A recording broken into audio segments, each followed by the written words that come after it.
Ladies and gentlemen, welcome to the 62nd episode of Visioncon Live, your go-to nerdy talk show.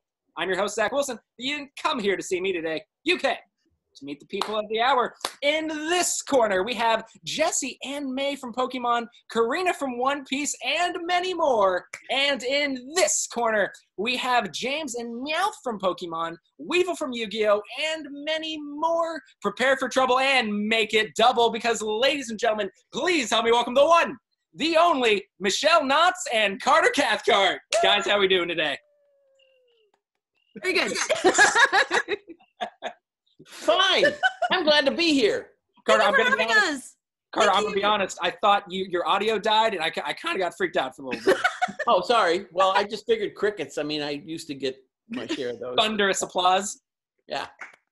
Well, guys, I got to be honest. It is seldom that one is able to meet just one of his heroes that he grew up looking up to.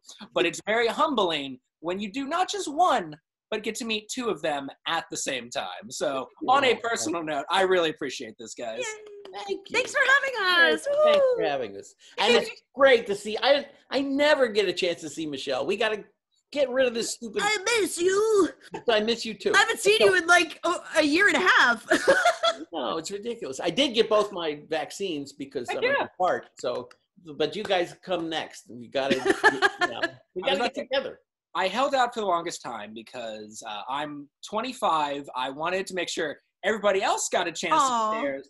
That and the fact that, Missouri just now started to allow just everybody to get it. So I am scheduled, I believe, I'll have to check, but I believe next month is when I am scheduled. Cool. So I was in the, when they Walgreens and Walmart both, when they had overstock, it's kind of like they're going out of clearance sale on the vaccine in ways. So like, listen, you either come and get it or we're throwing it out because it's going to go bad. So, but all of that aside, guys, we got a lot to talk about. So let's go ahead and get started with the first thing. Carter, Michele, you have been in this industry for plenty of years. A lot of us have grown up seeing your guys' work. But before we dive into that, I wanted to get to where it all began. Was showbiz always the plan, or did something happen later on in life that kind of brought you to where we are today? Michele, let's start with you. Oh, we're going to start with okay. Ladies so, I was a theater major in college. Well, I always wanted to be, it's funny, I always wanted to be a comedian. I always wanted to make people laugh. I loved the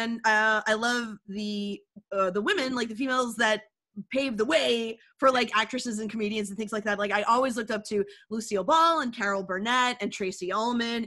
And on the Tracy Ullman show were The Simpsons. That's where The Simpsons first started. So that's where kind of like my introduction to voiceover came into play.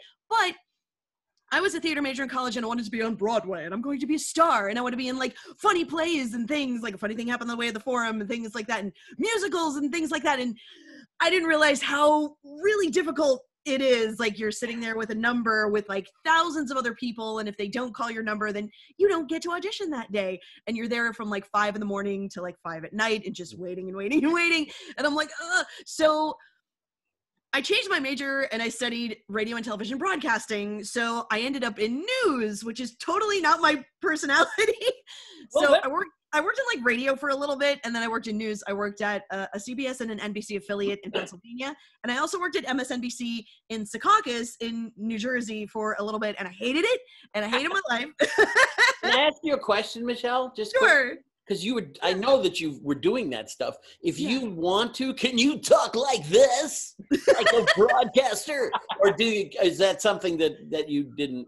Well, I think it's a little bit different, like, when guys do the broadcasting, like, no, I'm not trying to, then men, because men have to have this broadcasting voice. But for women, I think it's a lot different. It's more like, so today's weather is going to be, it's more like calm and motherly like, instead of like, I'm a broadcaster. Because we can't sound like that, as women. Like, it just sounds weird when we try to do that.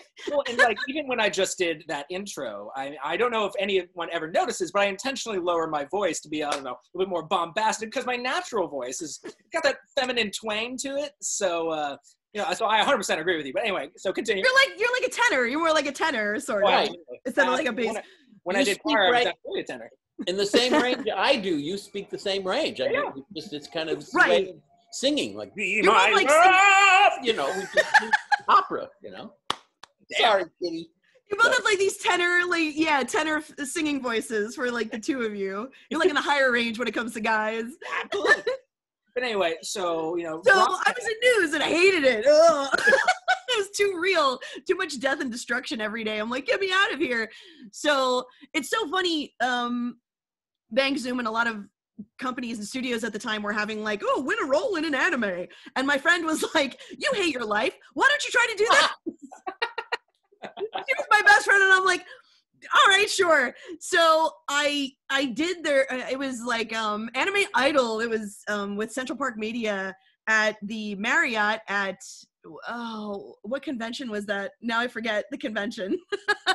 It was at a convention. It was at the Marriott in Manhattan, in Times Square, and I won a role in an anime. Cool. And this is funny because this is where, segue into Carter, this is where I first met Carter. Right. Because you were in the world of Naruto and you were Maruo and I was Hajime Yagi, and it was the first time I met you. And you introduced yourself to me as Carter. So for the longest time, I thought that was your first name, was Carter Cathcart. I didn't know, and I didn't look it up. It is. It's fine. Whatever. It's fine.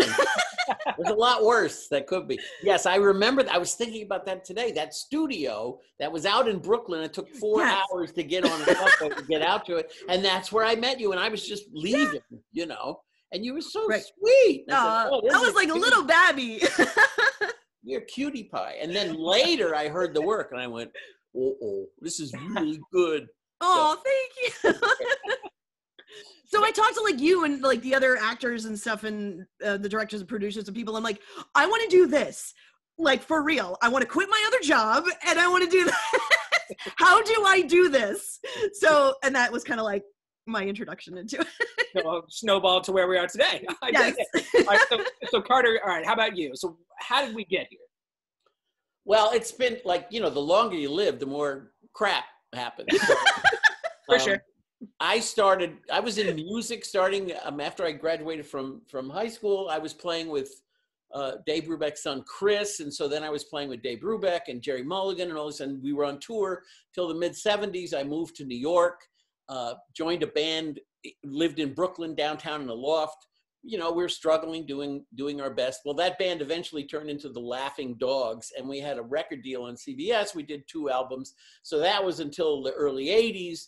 And then when I said, that's enough of that, then I built my own studio and just started working as a producer with all different kinds of people. And I kept doing that. So one of the projects at the end, it was like 91, I was going to do the music package for a show called the ABC Weekend Special, which was on Saturday afternoons and is a live action show for kids.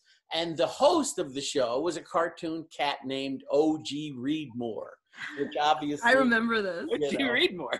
So yeah, and they were saying to me, and this is typical, you know, we're ABC TV, we don't have any money, but we need to find somebody to do the voice that we don't have to pay a lot of money to. And I went, oh, please sir, please sir. So I auditioned, and that was my first voice part. I was O.G. Readmore for like 4 years on ABC. And then that's when later on in the 90s, then other things started happening. And then this show in 97 came around, and there was, nobody knew anything really about Pokemon at all. The rumor was that there was an episode that had a strobe effect, and some poor kid in the first season had a seizure. And I'm like, well, that sounds like, you know, a basket of strawberries. So the infamous Porygon scene. And we were, right. So it was on at 6:30 in the morning on like Channel 11 in New York. And we were all doing it. And then I was Gary. That was my first part, Gary Oak. And then I was also the Professor Good Show and all these different, anyway, out of nowhere, it was like Beatlemania. Within like 2 weeks, it just went from nothing to too much, but it was great. So the show, you know, now we're season 24, you know. I started writing scripts in season 5. That was 2003, I think. So that's takes up by far the majority of my time. And I'm still playing piano and doing music and all that kind of stuff. But the script writing has really put the brakes on doing voices for other shows and auditioning and stuff. I mean, I miss it, but I love Team Rocket so much. It's just great. And I love Michele, so I'm really happy. I love the words that he puts into my mouth. Well, a perfect segue into, so unfortunately, we don't have time to dissect each one of your guys' characters throughout the years, but there were 3 main ones in particular that I wanted to get to. The first one being, and you guys perfectly segued to it. So a lot of people, and I know guys watching this live here on Facebook or later on YouTube, I'm painting with a broad brush here, but I would argue that when the renaissance of anime happened here in the West, before all that, I would argue that unless you grew up in the Toonami era, where, anime was, easily accessible, anime was very a niche community, with the exception of one show in particular that really brought it hard into the West. And that, of course, is Pokemon. So our first characters that we talk about, we'd be remiss if we didn't talk about them. I want to talk about the one, the only pair. I want to talk about Team Rocket, a.k.a. James and Jesse. Now, before we dive deep into it, I want you each to just give a brief overview of your respective character, James and Jesse. Just a brief overview of the characters, maybe how you guys got the parts, any fun anecdotes involved, anything at all. So either you want to go first, or go ahead, Michele. Go ahead. I started at season 9. I think that was 2006. I don't know if it was like 2005, 2006, or 2007. I would have to do math. My dad's the accountant, not me. So I started at season 9. I auditioned for Pokemon, and I right off the bat got Jesse and May. So really, I ran to, I think it was Best Buy. I think I ran to Best Buy, and I got every DVD that I could to try and listen and get the nuances down for, because I knew the character. I never watched like the show like religiously like a lot of people do. I never, like, I knew of it, and I saw like an episode here and there, like, oh, that's funny, that's cute, so I was trying to get her mannerisms down as some. She's very, they're supposed to be the bad guys, but I really think they're more the comic relief of the show, which is funny because every time when I'm in the booth, all I do is laugh. I laugh so much. I laugh at Carter's scripts. I laugh at their goofy faces when they make, these large mouths and they take up half of the screen. All I do is laugh. I'm like, they're not really mean. They're just so funny. So, which is great because that's what I always wanted to do with my life. I always wanted to make people laugh. So I'm like, okay, I need to make her as crazy, flamboyant, silly, and nuts as possible. I scream a lot in the booth. I do a lot of vocal rest after sessions, and I don't speak at all because I scream a lot. But I feel like if I downplayed it, it wouldn't be as funny or come across as well as it should. And I watch, what's on the screen. We listen in the Japanese and stuff, and they're so great. They're just like Megumi Hayashibara and I can't remember Kojito's, because it's Musashi and Kojito in Japanese. And so when I listen to them in Japanese, they're the best. They're great. They're just so crazy and over the top. And it's like, okay, I got to be like that, with my own kind of flair in it. So Jesse's she's like, oh, I want to be an actress. And it's almost like me in a way, like I want to be an actress, but it's like I don't have the kind of ego she does, but she's this super big ego, very haughty, very in your face. She's not shy at all, which I'm not either, which is good. So that's kind of how I see her. I don't want to take up too much time. I'll let Carter talk about James and Meowth. Carter, take it away with James. Well, I was just going to say though about Michele is that I think what she discovered with Jesse, which was kind of hidden in my opinion, was she really has a huge heart, and she's been around the block a few times. Sometimes the trips around the block have not been so easy. So I think you're able to tap into that. And then you've got obviously the voice and the mannerisms. The thing I've noticed in the last, because I've been doing it way too long, but In the last like 5 years, that we scream 4 times as much as we ever screamed before. I know. They blast off in the beginning, they blast off in the middle, they blast off at the end. And so after I can do like maximum, if I do a 4-hour session, I regret it because it's such hard voice work, you know. And then I have to be careful, like I saved Meowth for last because you know that James is going to scream like a soprano in the opera, and then all of a sudden he's going to have to be tender, and because he's a big mush, you know, and I don't want my throat to go bluey in the process. But that's why I love James, because he said, well, actually all of them, they're just mushes. They're really mushy, and you know, okay, they think they're going to catch Pikachu, and you know, I wouldn't make book on that because maybe not, but they're going to keep trying. That's the difference, you know. And Meowth is just like, how do I say it? I mean, when it comes to gags, I'm just like, let me at it, because he's just, and for some reason, whoever it is that animates Meowth and animates his mouth, it's so suited to English. And it's so suited to gags. And I have no idea why, because they're strictly Japanese, you know, what they're drawing, but it just works out. And so he's by far the easiest to write for, you know. And he's a hoot. He's hilarious. So they all have hearts.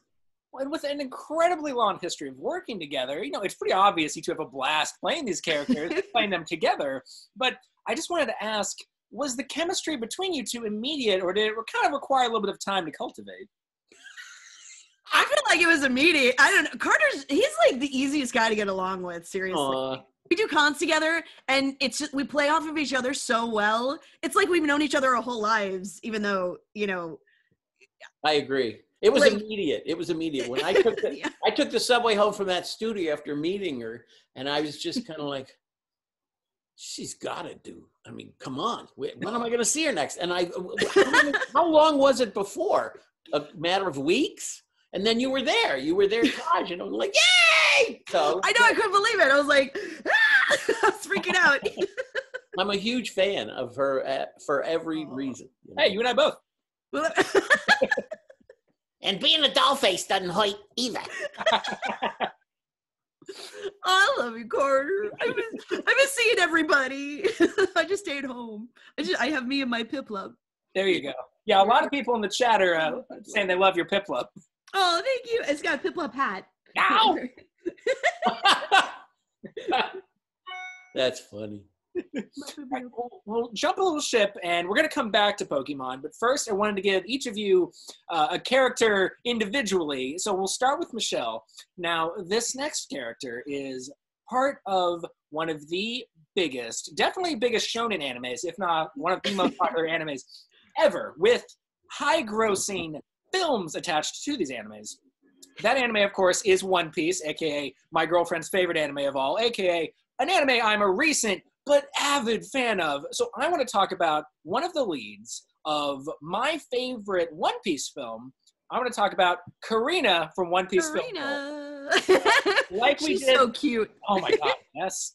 Now, like we did with Jesse and James, just give us a brief overview of the character, maybe how you got the part, any fun anecdotes involved, anything at all, Michele.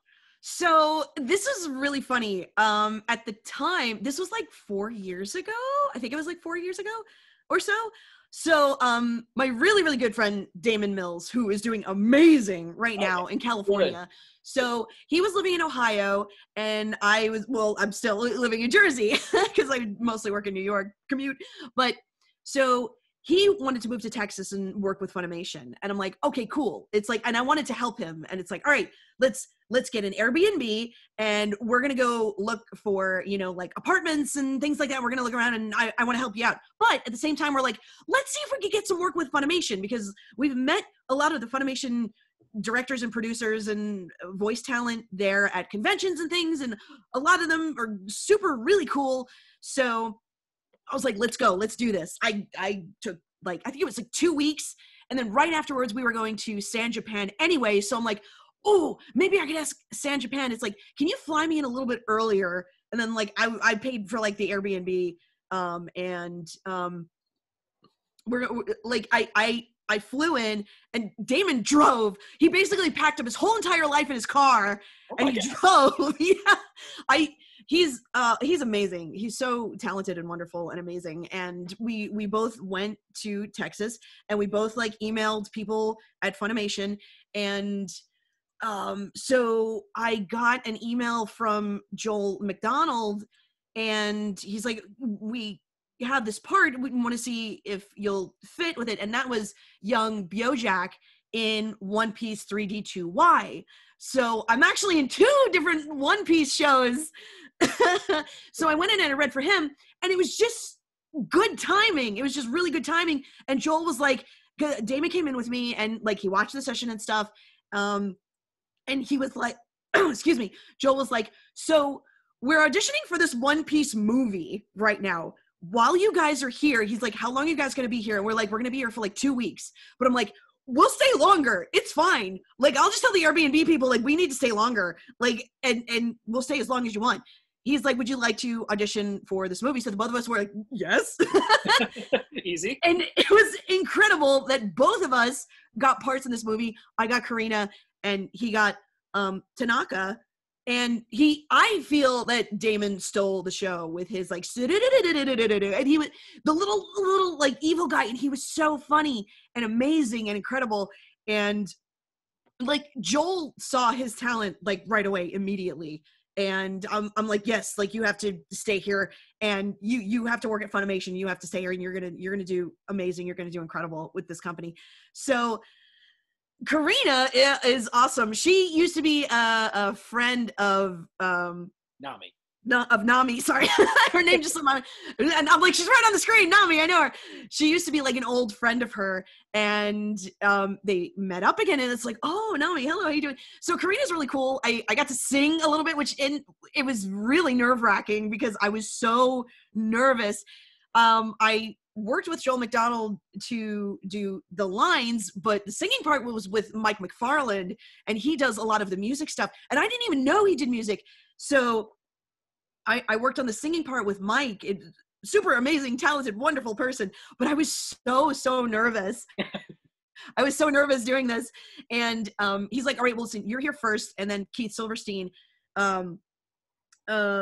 plays the other guy in there that sang with me. So he followed me because I went first. So that puts a lot of pressure on it too, when you have to go first. I'm like, oh my God. And I'm just learning this song like right now. I had 2 days to learn this song. And I'm like, okay. But Karina was so much fun. And the ending, I don't want to give it spoilers away if anybody hasn't seen it yet. Just the ending was incredible. And nobody saw it coming. And Joel was like, you're stealing the ending here. And I'm like, this is great. Well, and so you kind of mentioned it a little bit with the, the nerve-wracking part of it, but in general, I mean, with, like I said up top, One Piece, one of the most popular animes out there, I didn't see this coming at all. You didn't see it. I was like, we auditioned for like literally everybody in the cast. I auditioned for like, there were 2 young boys in it, and I auditioned for all the females, and Damon auditioned for like all the males in it. And he got Tanaka, and I got Karina. And I couldn't believe it. And I was like, you're kidding me. And both of us, we were so nervous. But now Damon moved out to California, and he's in California, and he's doing amazing and incredible. And he's doing directing now. And so I'm like, oh my God, this is so amazing. I think he and California are made for each other. Yes. Yeah. Because California they do a lot of video games too. Yeah. So they do more like Texas is more like animation. They do have some stuff like Borderlands and Smite and Paladins, but a lot of the video games, especially mobile games, are done in California. So, which Damon is in a slew of them. So yeah. I'm very happy for him. Yeah, I'm originally from California, so I do remember, just driving past all of these studios. So yeah, no, he's definitely in his element over there. Yes. He keeps telling me to move out there. He's like, move out there. And I'm like, well, maybe after COVID, like I don't have any kids or anything, so I don't have to uproot anybody. So I'm like, maybe after COVID, it's a little scary right now. So, I mean, it's getting better, but we'll see. I know. I mean, Damon, if you're watching this, I mean, we love you. Also, check your email. Anyway, now kind of moving on, so we have enough time for viewers' comments and questions, which on that note, since we're about at the halfway point, I did want to reiterate, guys, plenty of you, I think we're at almost 92 comments right now, have message Visioncon directly or put in the live chat your viewers' comments and questions. You still have plenty of time to do so. Just wanted to reiterate that is an opportunity that you have since we're about at the halfway point. So, Carter, going to go back to you. What's up? I just wanted to ask you a question. You're from California, where? LA? I live in Missouri right now, but I was actually from San Diego. Oh, San Diego. Okay. Yeah. That would explain. I mean, because you don't really talk like this or anything. So, I didn't think you were from LA. I had that accent for the longest time. I moved here when I was about 13. So I've lived here about half my life now. So I got that beaten out of it. But for certain things I say, you can definitely still hear it. And I'll admit, I still say hella a lot. that has been the hardest thing I've had to curtail. That's great. That and my opinions on avocado, which no one here shares. But anyway, so Carter, we're going back to Pokemon.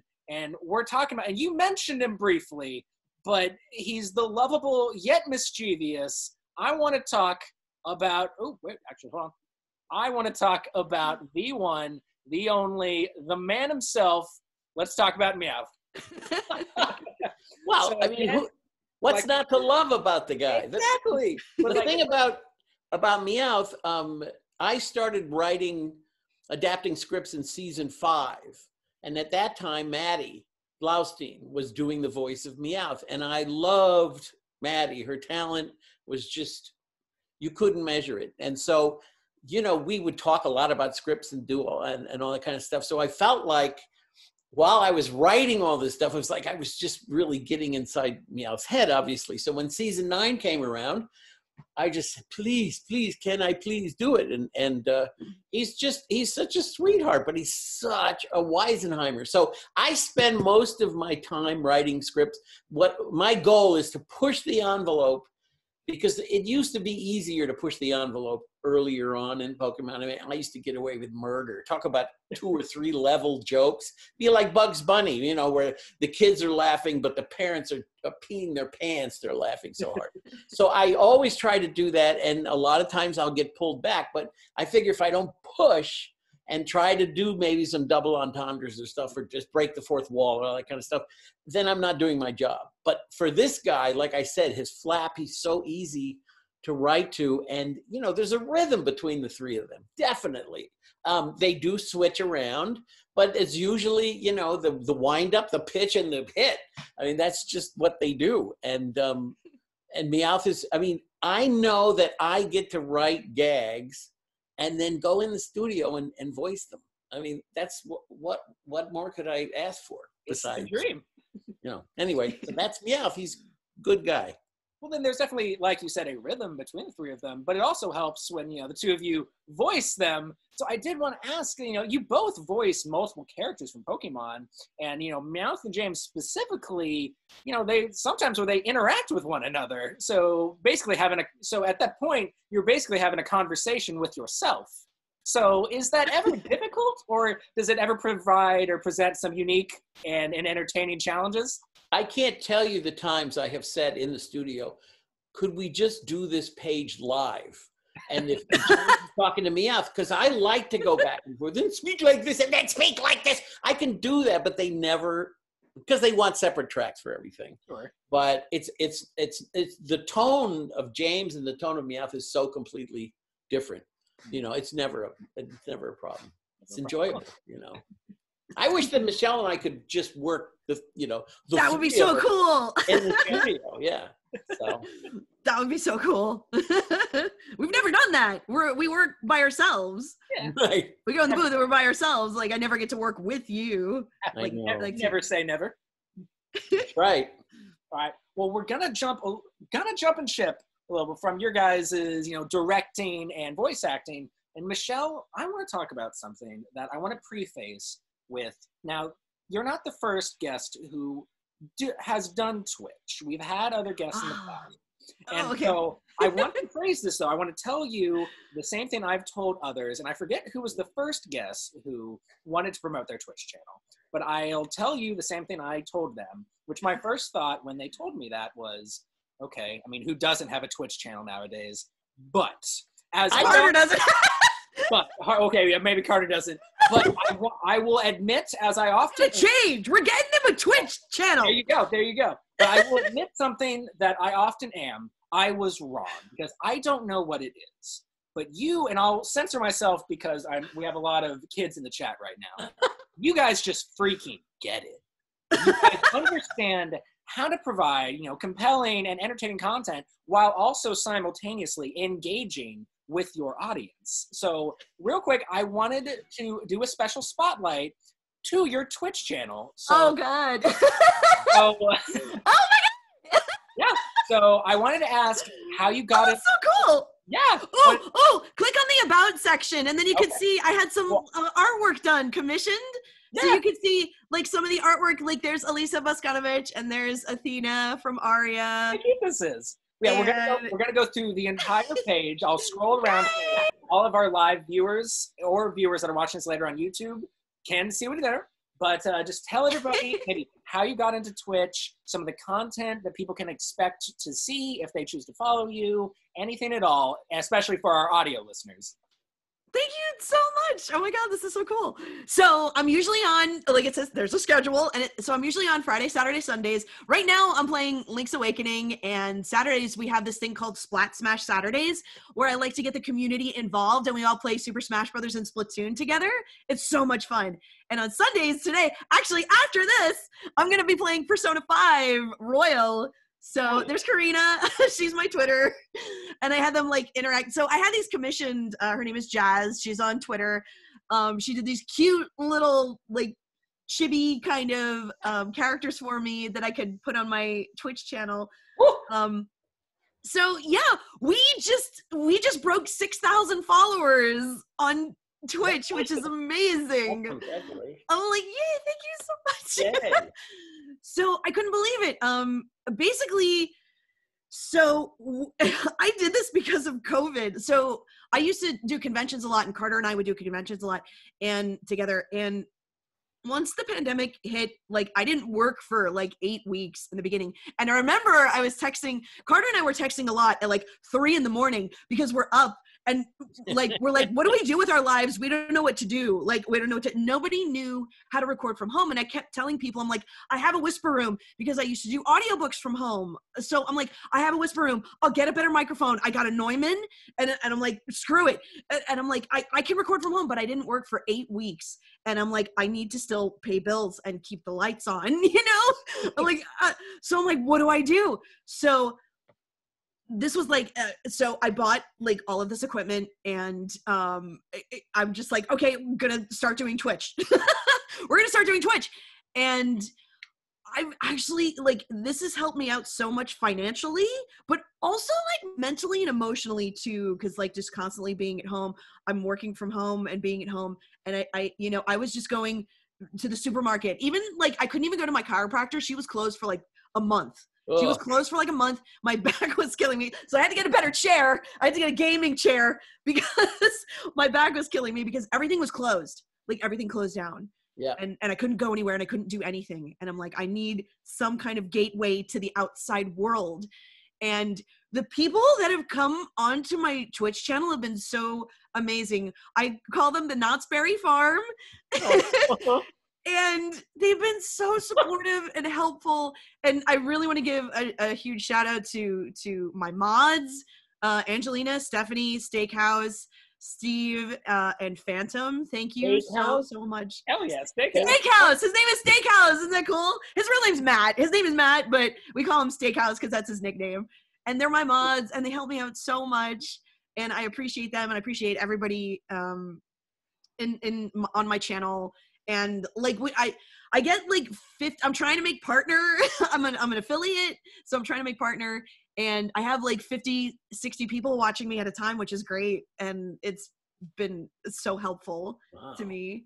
So, but it wouldn't have been without the people in there. Like, thank you. I appreciate them. They're what makes it happen. Like, I get on there and I be goofy and silly and funny and play video games, and like they're the ones that have helped me so much. So I owe everything to my community. on there. So thank you, Knott's Berry Farm. Well, and guys, and before we get going though, Michelle, how about a boop? Oh, did that follow? Okay. Just making sure.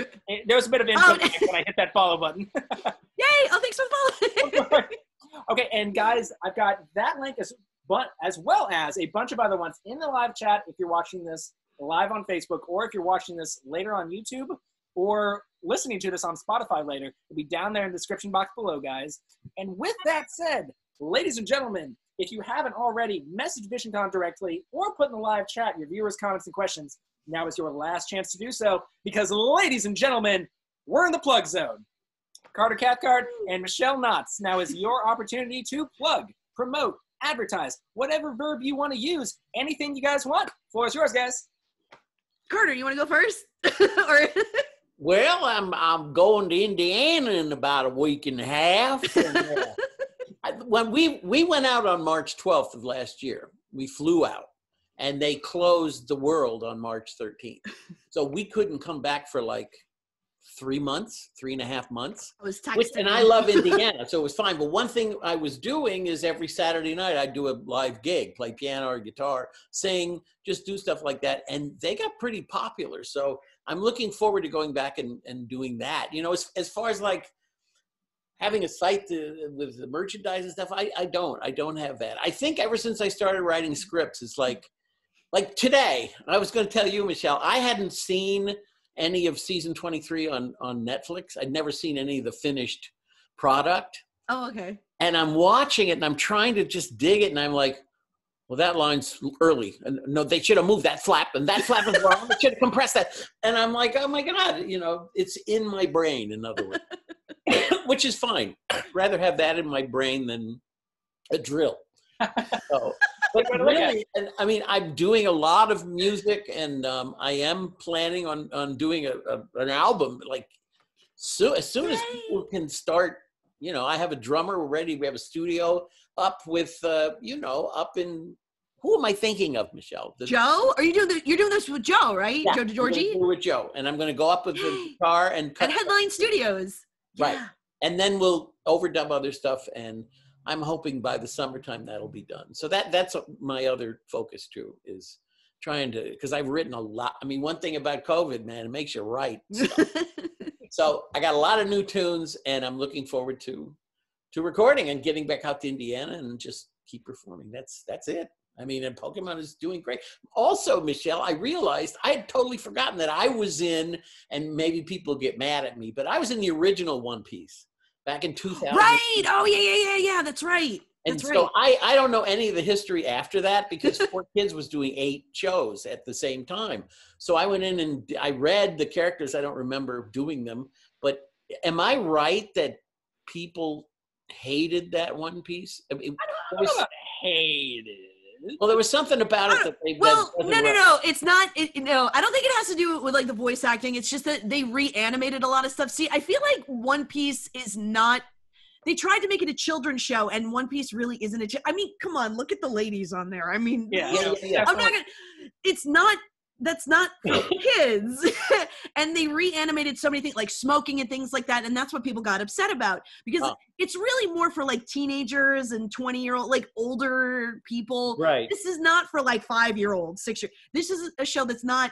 So I think that's what a lot of people got upset about. So I really think they shouldn't have, because when it went to Funimation, like they could leave all that stuff in. They could leave in the smoking and the cursing and the boobs and whatever, you know. So they didn't have to reanimate. Oh wait, we have to make her dress come up to here, you know, because it's not a show that's for children, like children, you know what I mean? So that's what people got upset about, because I remember reading about it, because I was like, because it was weird. It's like they animated like a cigarette into a lollipop, but then the smoke was still there, which didn't make any sense. I'm like, there's smoke coming out of this lollipop. Yeah, like, that doesn't make any sense. So well, I've learned more from talking to fans. Like when we first started doing cons, I had forgot. I did so much stuff back at 4Kids, and you just mentioned it before, and I can't think of the name of the studio in Manhattan, the production house. Which one, Joe? Not Joe's, or no? Or no, You had mentioned earlier that you did a part 4. Was what you won was it that you won the one in Brooklyn? The studio in Brooklyn? It was through another company. And there was a whole bunch of shows. Central Park Media. Central Park Media. So I had done a show called The Ping Pong Club, which may be my favorite one because it borders on X-rated. It's so funny. That's not for kids, yeah. No, it's certainly not for kids. But there's just so much work back there because there's so many shows. We'd go into 4 Kids and there were 6 studios and we'd just be there all day. And we go from one show to another. And so when you do that long enough, you kind of forget what you're doing. And I had forgotten. So thanks to fans, I've been reminded that there's a lot of stuff back there, which I'm grateful for. So let me know when you get your CD out because I want to promote it on social media. I know you're not on. I don't think you're on Instagram and you're not like on Twitter that much, but you're on Facebook. I'm on Instagram. I have one picture. Oh, okay. And it's a picture of Bernie Sanders' doll and James together. I think my caption was, I don't know what the hell I'm doing here. And that was put up like 4 years ago. So I should get a little bit more involved, and I will. That's awesome. Yeah, because I'll promote it everywhere. Thank you. I'll buy it. I want a copy. I want a copy of that. Of course. Signed copy. All right, Michelle? Signed copy, yes. Can you sign it for me? Yes. Can I have your autograph?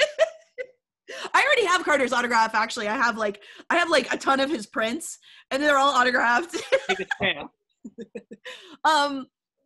So thank you for promoting my Twitch, twitch.tv/Michele Knotz, just one L in Michelle because my parents wanted to spell it the French way for some reason.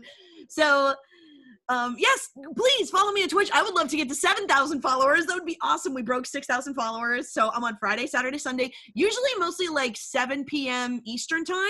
So 7 p.m. Eastern time, I'm on for like 5 hours playing video games. And we have so much fun. We laugh. We have a good time. We play Smash Brothers. We play Splatoon. It's great. It's awesome. Another thing that just came out, for those who have like the Funimation channel, but you can get the Funimation channel on Switch now, which is great. I used to have it on the stupid Amazon Fire Stick, and it was terrible. Like the Amazon Fire Stick was awful. Like the control was bad and I couldn't control it. It was annoying. But now the Funimation app is on Switch and it's so much easier to navigate. So you can get the Funimation app on Switch and you can watch all the shows that we're in. And what just came out, I'm in the Sleepy Princess in the Demon Castle, and I voice Neo Alarune. I'm not really sure how to pronounce her name. She looks like Poison Ivy, but she's really, really funny, which is great. I love the show because I love comedy and I love being funny and silly. So this show is hilarious. It's got Alejandro Saab. It's got J. Michael Tatum. It's got Chris Guerrero. It's got Kira Buckland. Kira Buckland is the princess. She's the main girl. Hilarious. It's the funniest show I've seen. Everybody just plays off of each other so well, and I'm so grateful and thankful. Thank you so much to Sound Cadence and Amber Lee Connors for allowing me to be in this show, and it's awesome. The first 5 episodes, I believe, are up on Funimation, the Funimation app. And yeah, and we're gonna keep working on that. I think it's 12 episodes long. I don't know if it has a season 2, but it would be awesome. Cross my fingers that it has a season 2 or comes up with a season 2 would be great. So check that out. Check out my Twitch and check out Pokemon Journeys on Netflix. We're gonna gear into season 24 next. Yeah. And guys, I have all those links and more in the live chat. If you're watching this live on Facebook, or if you're watching this later on YouTube or listening to it later on Spotify, going to be down there in the description box below, guys. And with that, we're going out of the plug zone, going to our final segment, viewers' comments and questions. So this has never happened before, but I put in the chat while you guys were plugging stuff that there are so many comments in the Facebook Live's comment section right now that it's being a little janky and not letting me scroll up to all of them. So I asked everybody who submitted a question to resubmit them. So I'm going to go down real quick. Okay, just let me scroll down. If you don't mind, reading them, because I can't. No, 100%. I'm afraid if I go to Facebook, something will explode. There is currently 140 comments and counting right now, so Facebook decided to kind of go crazy. Okay. So first one is from Susan, who said, and this is for both of you, what is your guys' favorite Pokemon video game? Ooh. Have you played any of the games, Carter? Not really. I mean, Snap. Snap was the one game where I actually said stuff. I was the character, the voice of Snap. So I know it's just a picture taking thing, but I know so many people like my son's age, they still play it. And it's been around forever. So I will go to that one. I know there's a lot more. There are a lot of games. I mean, there's a lot. I know. So that would probably be the one because I know it. Michelle? I haven't played it in a while, but I did play when Pokemon Go first came out. I played it for a while, and that was a lot of fun, you know. And you could get exercise walking around outside, but you know, you just had to be careful. And I never drove while playing it. That was bad. People were driving while playing Pokemon Go. Don't do that.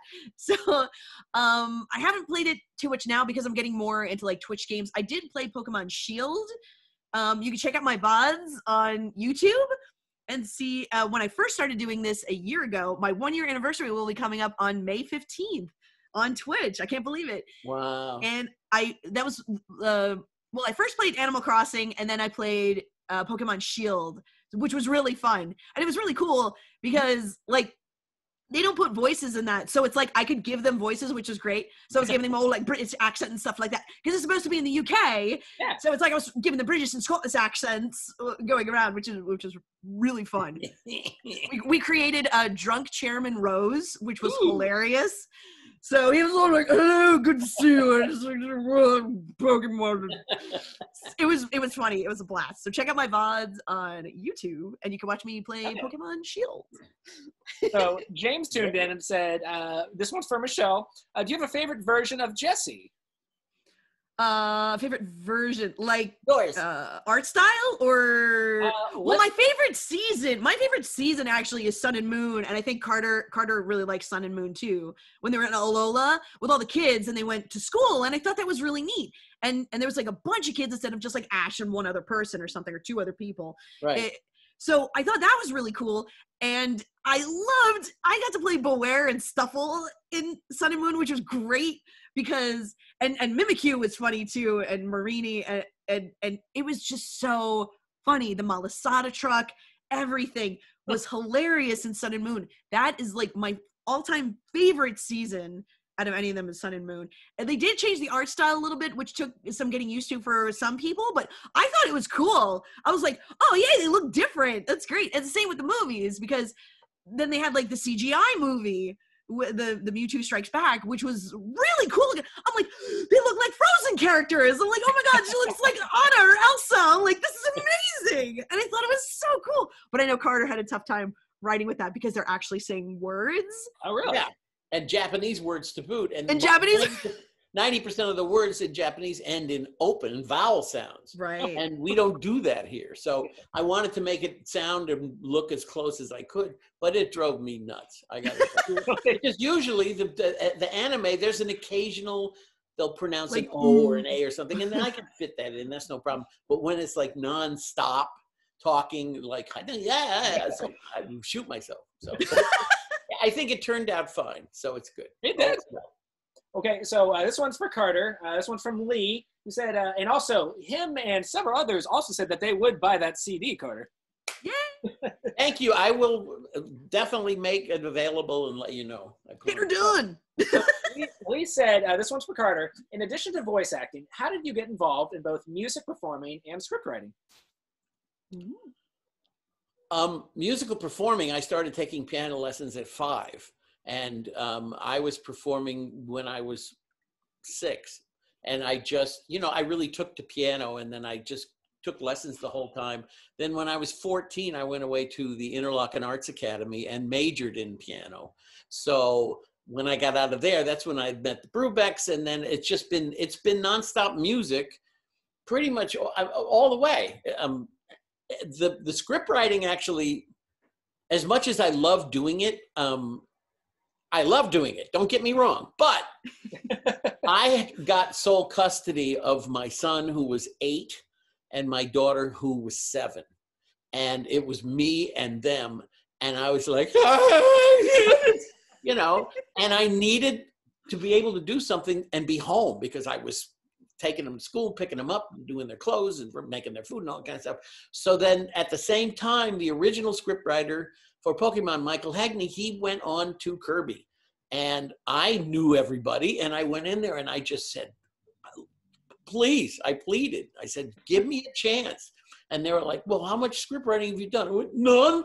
But I just said, I'll write as many scripts as you need for a demo. And I got the gig, and thank God. So I was able to, you know, raise my kids, and now they're, 27 and 26. Wow. But They're they're almost good. 30? Oh my God.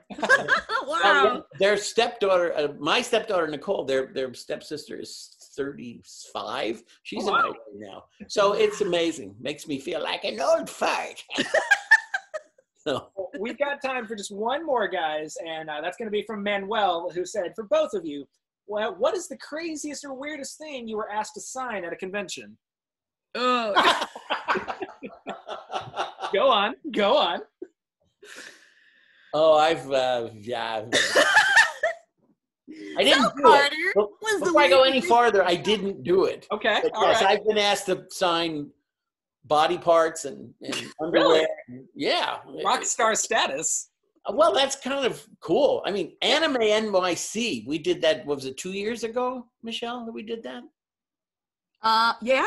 Was yeah. it one? It was 2 years. It was almost. It was a year and a half ago. It was November 2019. It was 2019. So that one, it's not like any of that stuff happened, but I've never, I mean, the Javits Center, it was just overrun with like, holy crap, there's 4 million Pokemon people here. And I had a writer's cramp for days after that because I just signed so many autographs. I love doing it. My name is too big. I wish my name was like Elmer Fudd because it'd be a lot easier to write than all my stuff. So, but that's it. I'm not saying anymore. Yeah, mine was a foot probably, which is like, I have like a feet thing. I don't like feet. I know some people have foot fetishes. So this girl takes off, I think it was at Kineticon, and this girl takes off her shoe, puts it right on the table. Oh. And she's like, please, can you sign my foot? And I was like, oh, God. I did it, but inside I'm like, I'm gonna vomit. Don't vomit on this girl. Please don't vomit on this girl. I just got out the Sharpie and I did it really fast. I'm like, oh, there you go. Please get your foot off the table. Can somebody disinfect this table? I wonder if she did the same thing. I met a guy, and his name escapes me, but, you know, I've worked for Visioncon for a few years now. I met him, and every time he goes to conventions, he gets autographs on his body of people that he likes, and then he goes the extra mile. Usually, at some convention, there's a tattooer there, so he'll get them tattooed onto his body. Oh, my God. Yeah. Wow. That's dedication. Yeah. Yeah, he's got, and I can't believe he did this, but I believe he's Mark Hamill's right on his collarbone. And he was showing me, yeah. Wow. And that was obviously before COVID, but. Wow. All right. Well, I know I said that was the last one. We had one last one that kind of snuck in there. And sure. So, oh, goodness, where'd it go? Oh, there it is. Okay. So Anna tuned in and said, hi, guys. This question is for both of you. Out of all the Pokemon episodes you have done, which has been your personal favorite to do? And then she put as an aside, hi, Michelle, I am, and forgive me if I mispronounce this, Twerpet Kohana? Hi, Twerpet Kohana. Okay. I know who that is. Okay, cool. So as our last question, for both of you, out of all the Pokemon episodes you've done, which has been some of your personal favorites? Michelle, we'll start with you. There's so many. Good luck. Like, to find a fairy flower, I always say it was hilarious when they're trying to do like the Trading Places, Jamie Lee Curtis, not Trading Places. What was that movie called? Trading Places. Friday, or Freaky Friday. No, not Freaky Friday. Wait, maybe it was Trading Places. Trading Places when she was Inga from Sweden and she wore lederhosen. Right. When they're talking like Swedish, they're like, yeah, don't you know, yeah. That was really funny. I love the Dr. White episode was very emotional, and the Dustox episode when she said she smashed her foot on the Pokeball and said goodbye to Dustox. That was super, super emotional. I cried a lot. There's so many episodes, and like all of Sun and Moon I love because it was so funny with the Malasada truck and everything, and Beware. There's too many to count. And then Carter's like Chimecho episode, because I was Chimecho and you were James. That was so good. You did so good. You're so good. You're so talented. But I'm like you in the sense that I as far as remembering episodes that were my favorite, they were usually the most emotional. And you're right, they had to do mostly with Team Rocket. That episode where you were going to marry was it a doctor? Dr. White, yeah, the Dr. White episode. Right. Yeah. So, I mean, that was intense. I mean, Yeah. trying to write that and go, it's a cartoon show, it's a cartoon show. You know, or the Chimeco one where James is losing. I mean, that was really hard to voice. But in the end, there's a couple of Meowth that are the same way too. They escape me right now. But it has been how many episodes? Over 24 seasons. I mean, it's been a lot. So there's a lot of. But those two they come to mind. And you were the best, Michelle, in those. Just incredible. You're breathtaking. You're breathtaking. You're breathtaking. You're breathtaking. Suck all the air out of the room because I got a big mouth. Well, with that, guys, ladies and gentlemen, this has been episode 62 of Visioncon Live. Now, before we wrap things up, Carter, Michelle, are there any final thoughts to leave us on? Any sage-like wisdom? Anything at all? Be safe. Wear a mask, please. Yeah. For the love of God, wear a mask. Please wear a mask. I mean, I've gotten both my vaccines. I'm going to wear a mask. Probably it's going to get to be like, I'll just be used to it. So it'll be fine. But this is certainly, I mean, I see parts of the world that are just kind of loosening up too much. And it's not going to work. So that's my sage advice, you know. And you can be fashionable with them. I've seen people starting to do like rhinestones on them. You can make them look cool. You can look like Scorpion or Sub-Zero from Mortal Kombat. I mean, come on, you can make it look cool. Right. You know? Like, it doesn't have to be boring, you know. I mean, we're not out of the woods yet, guys. The only way out is through. So we're all in this together. So. That's right. Band together. Wear a mask. Wash your hands. Sanitize. Social distance. With that, guys, ladies and gentlemen, this has been episode 62 of Visioncon Live. Thank you guys so much for watching. As always, I'm your host, Zach Wilson, but much more importantly, this has been my very special guests, Carter Cathcart and Michele Knotz. Make sure to check out all the links down in the description box below, guys. And until next time, guys, always remember that life's better when you have friends to share it with. Aww. Yeah.